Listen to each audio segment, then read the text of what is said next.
আজ বিকেলবেলায় একটা র্যাকেট নিয়ে বেরিয়ে পড়লাম টুর্নামেন্ট খেলার উদ্দেশ্যে। প্রত্যেকদিন টুর্নামেন্ট খেলি আমাদের বাড়ির খামারটায়, আজকে খেলছি মসজিদের পাশে একটা বড় মাঠে।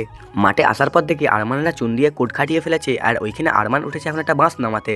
এরপর দেখি সাজিদ এখানে একটা বাঁশ তুলছে আমাদের নেট খাটানো হবে বলে, আর বাঁশ বাগানের পাশেই আমাদের মাঠটা। আর আরমানের দিকে বাঁশটা পুঁতছে, আর ওদিকে দেখো সাজিদ এখন নেটটা খাটানোর ব্যবস্থা করছে। আর এরকমভাবেই সবাই মিলে হাতে পাতে কাজ করার পর আমরা আবারও শুরু করে দিলাম আমাদের খেলা।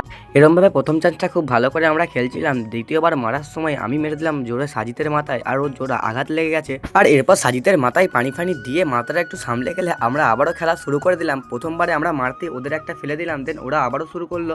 আর ওরা সার্ভ করার পরেই আমরা খুব ভালোই খেলছিলাম। দেখো আমরা আস্তে আস্তে অনেকক্ষণ ধরে খেলার পর কখনো ওরা জিতছিল, কখনো আমরা জিতছিলাম। আর আমরা যেখানে খেলছি সেখানে প্রচণ্ড হাওয়া দিচ্ছে, আর অনেকক্ষণ ধরে খুব সুন্দরভাবে খেলার পর আমাদের আবারও একটা ছেলের লেগে গেল আঘাত। আর সেটা হচ্ছে আমাদের মিরহান বাবু। দেখো ওকে এখন নিয়ে এসেছি পুকুরের ধারে জল দিতে, আর ও অনেকক্ষণ ধরে মাথায় জল দেওয়ার পর ওর কপালটা একটু ফুলে গেছে। তারপর আমরা আবারও জোট বেঁধে খেলা শুরু করে দিলাম। দিয়ে খানিকক্ষণ ধরে খেলার পর আমরা সবাই মিলে এখন খেলা গুটিয়ে ঘরের পথে রওনা হয়ে গেলাম। এদিকে দেখো আরমান আবারও এখানে পাকামো মারছে। যখন আমরা এখন ঘর যাই তোমরা কিন্তু সাবস্ক্রাইব করেছো।